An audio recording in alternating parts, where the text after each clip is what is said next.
Euzu billahi mineşşeytanirracim. Bismillahirrahmanirrahim. Elhamdülillahi rabbil alamin ve salatu vesselamu ala rasulina Muhammed ve ala alihi ve ashabihi ecmaîn amma ba'd. Selamünaleyküm sayılı cemaat-i muslimin. Yüce Rabbimiz bu mübarek cuma gününde yapacak ibadetlerimizni, dualarımızı en güzel şekilde kabul makbul eylesin.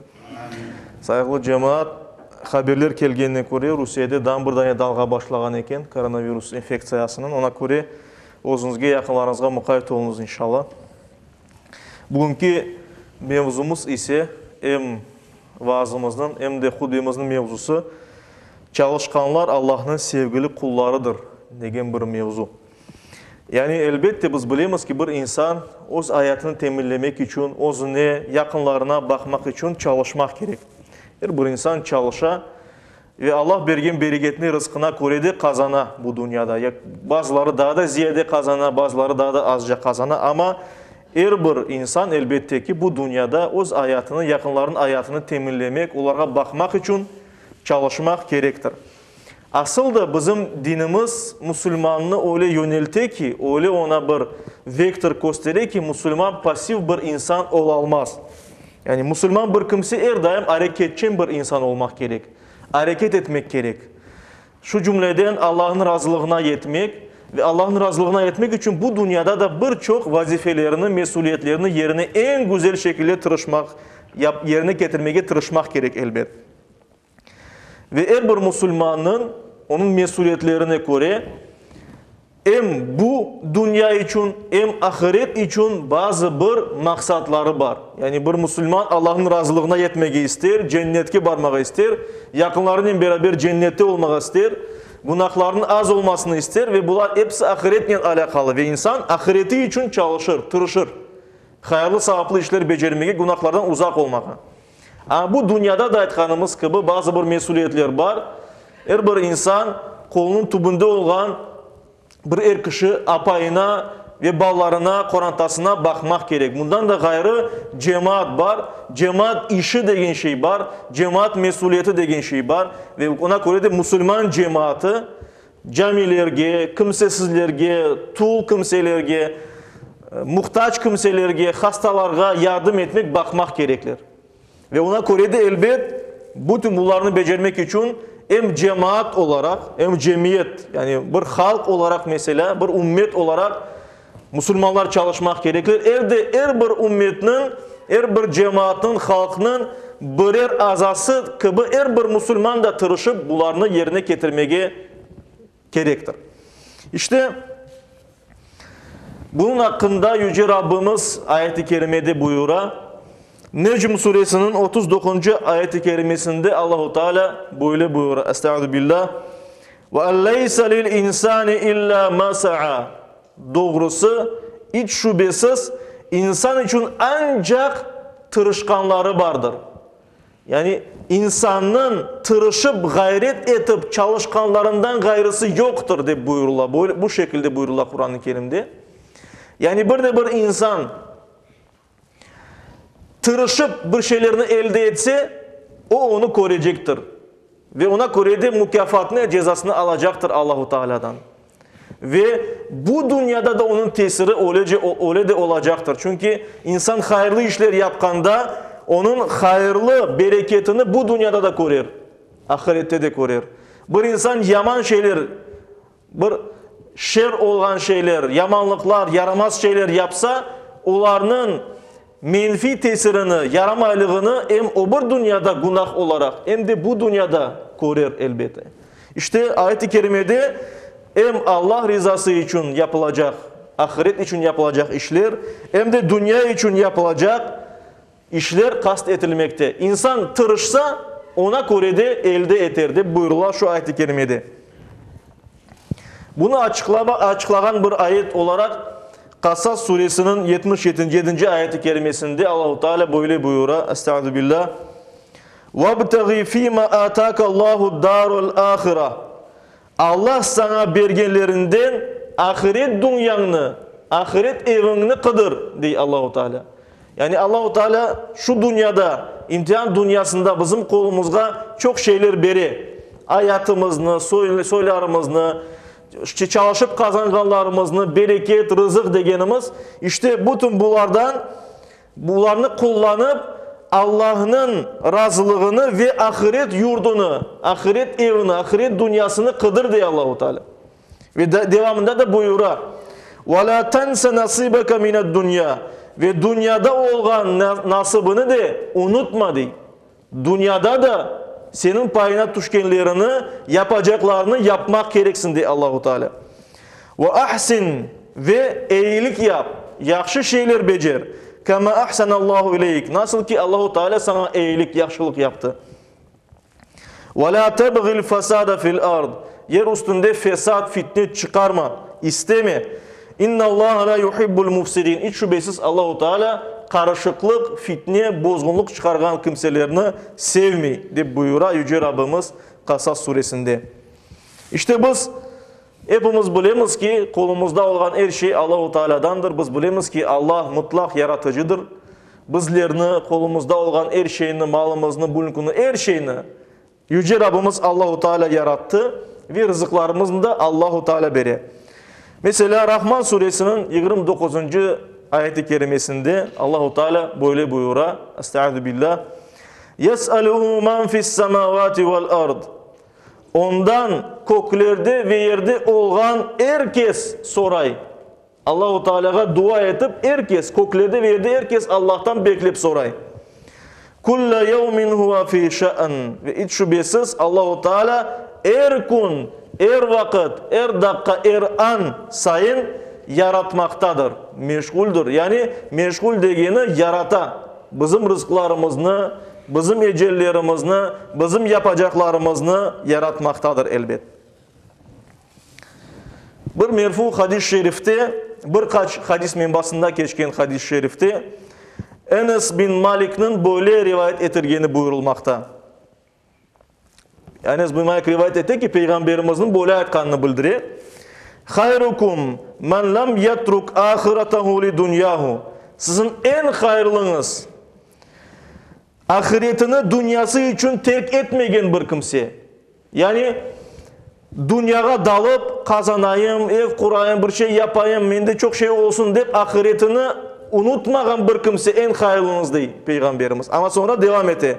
وَلَا دُنْيَاهُ لِآخِرَتِهِ Ve dünyasını da, ahiretini de dünyası için unutmagan bir kimse. Yani bir de bir Müslüman, bir de bir kimse en hayırlı olmağa istese demek ki hem ahiretini düşünmek gerek. Dünyalık onu unutturmayacak ahiretini. Allah'a barmak, cennet, cehennem meselelerini, sevap işlemek gerek olganını. Başka taraftan da bir de bir insan ahiret deyip ancak ibadet, ancak Allah'a kulluk edip bu dünyadaki mesuliyetlerini, vazifelerini unutsa, bu da onu en hayırlı insanlar böyle çerçevesinden çıkarmakta.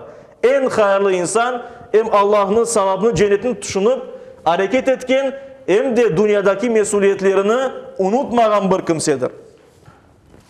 Ve devamında Peygamberimiz sallallahu aleyhi ve sellem böyle aytılganı buyurula.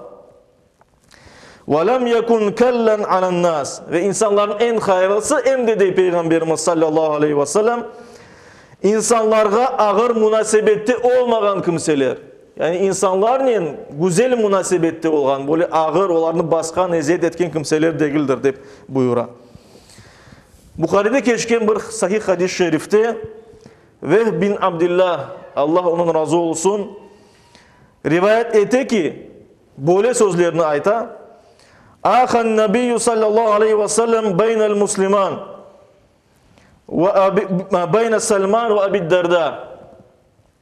Peygamberimiz sallallahu aleyhi ve sellem Mekke'den Medine şehrine koçkendi.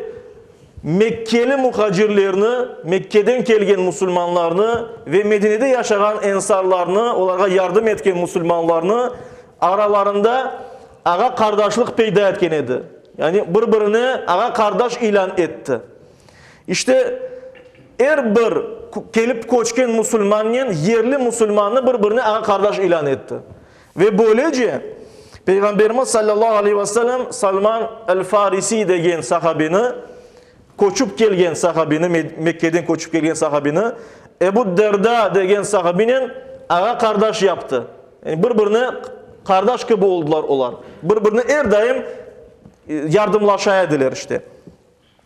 Ve devamında buyura Vehb bin Abdullah Fazara Salmanu Ebu Derda ve bir gün Salman Farisi Ebu Derda degen sahabenin evine geldi.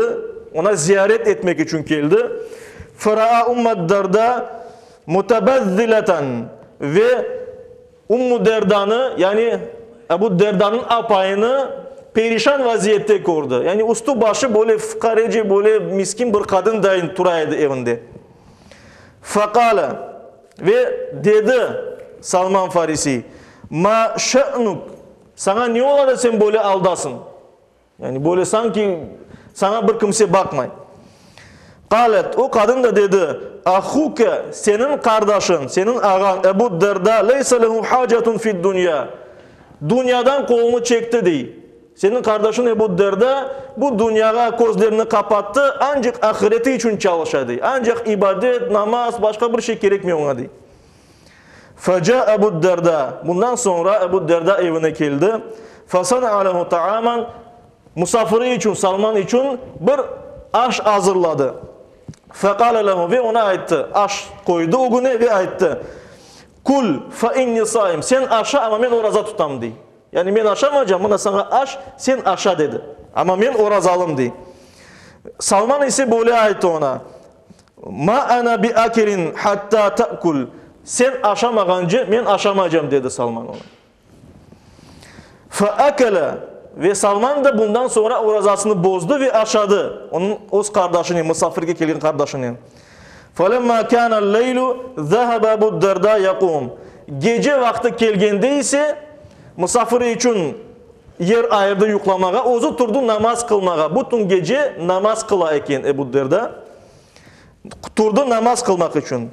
Fekale lehu ve Salman da ona ayıttı. Nem yat yukla. Namaz kılmağa gerekmiyor dedi. Yat yukla dedi. Fenama ve o da yattı ve yukladı.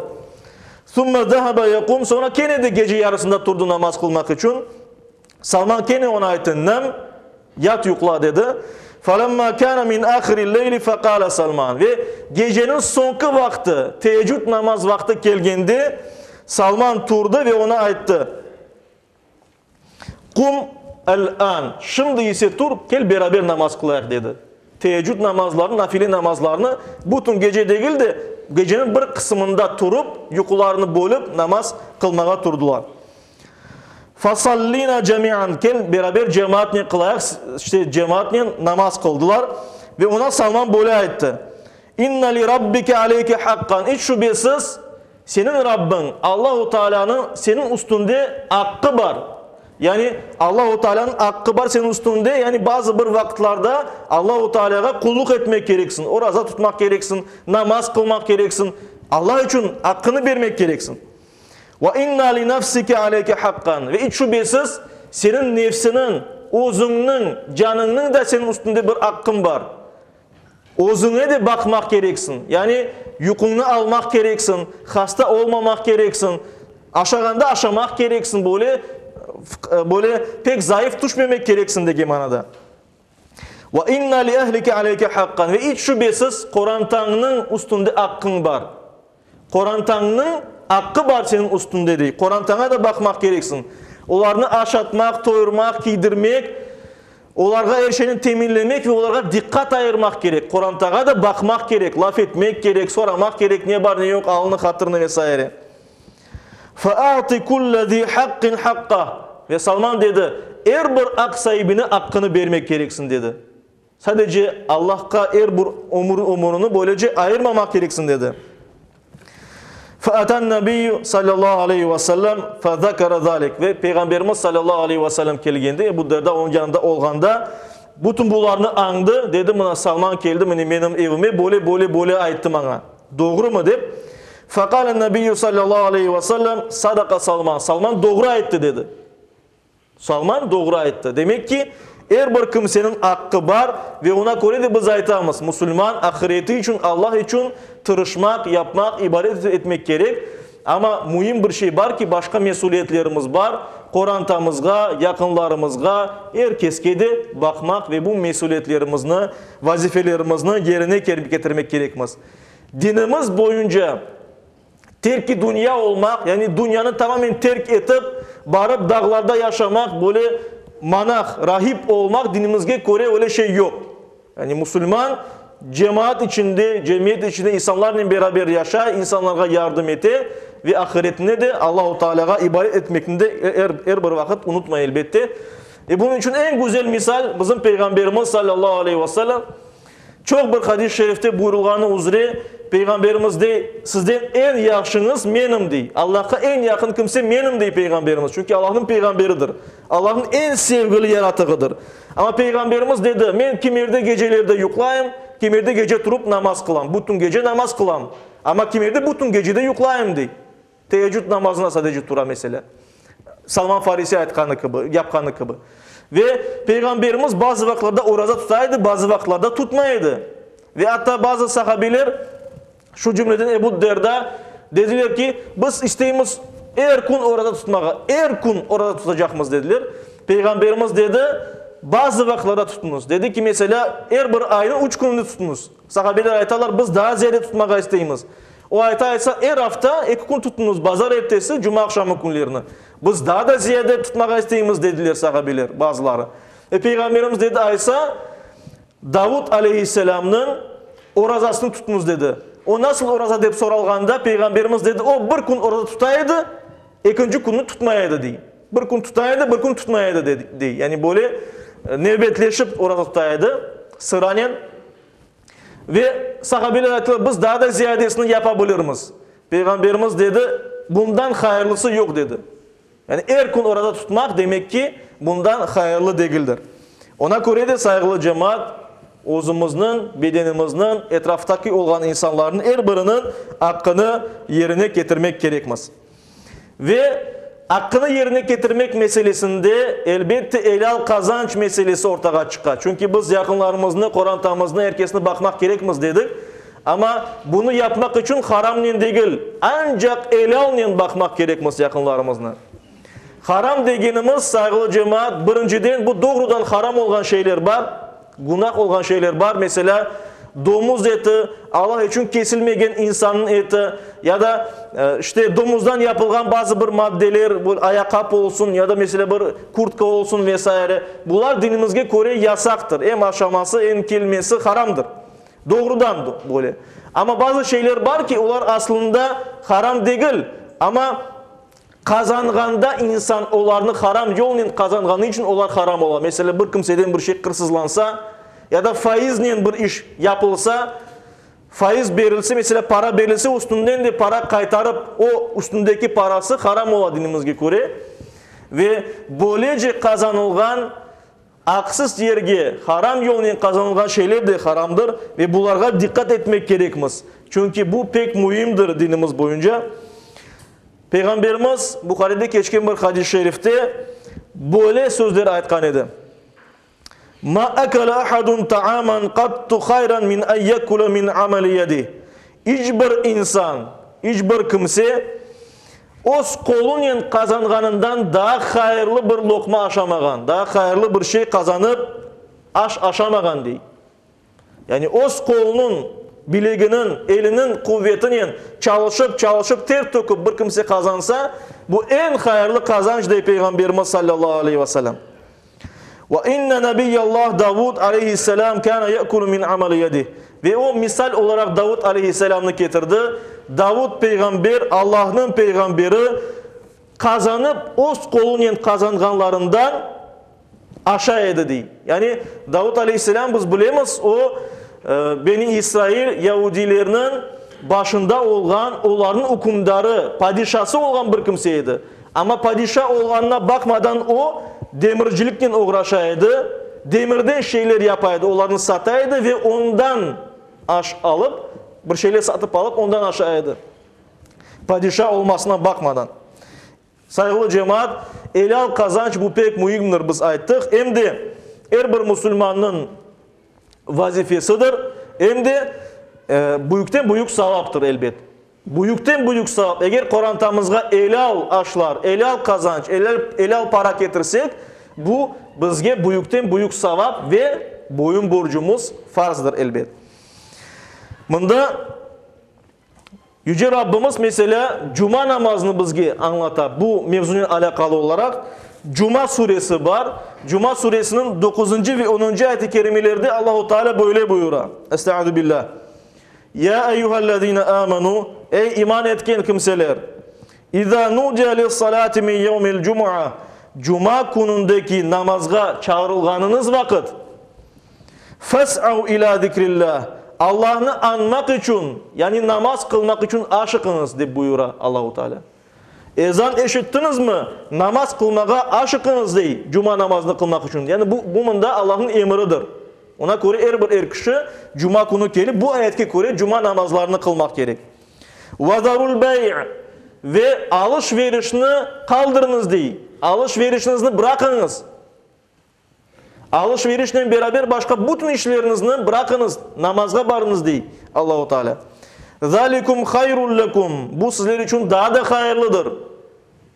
İn kuntum ta'lemun. Eğer de siz bunu bilgen olsaydınız. Yani insanlar Cuma namazdaki savapını, bereketini, ne olduğunu anlamaylar. Ve bazı vakitlerde kalırlar işlerinde, maha çalışmak gerek, Kur'an'a bakmak gerek değiller. Cuma namazlarına barmaylar. Ve büyükten büyük savapını kaçırıp hem de boyun borcunu yerine getirmegen oğullar. Devamında ise 10. ayet-i kerimede Allah-u Teala böyle buyuruyor. فَاِذَا قُلُيَتِ الصَّلَاةِ Namaz kılıngandan sonra ise فَانْتَشِرُوا فِي الْأَرْضِ Yer üstünde dağılınız. Herkes o işine kayıtsın, yapacak işlerini baksın, dünyalık işlerini korsun diye Allah-u Teala. وَابْتَغُوا مِنْ فَضْلِ اللّٰهِ Allah'ın faziletinden, Allah'ın lütfundan, bereketinden isteyiniz, kıdırınız diye Allah-u Teala. وَذْكُرُ اللّٰهَ كَثِيرًا Ve Allah'ını çok anınız. لَعَلَّكُمْ تُفْلِحُونَ Belki de umut var ki bundan sonra siz kurtuluşa erişirsiniz. Yani cennetke vararsınız. Ona göre bu ayet-i kerimeleri biz koruyoruz.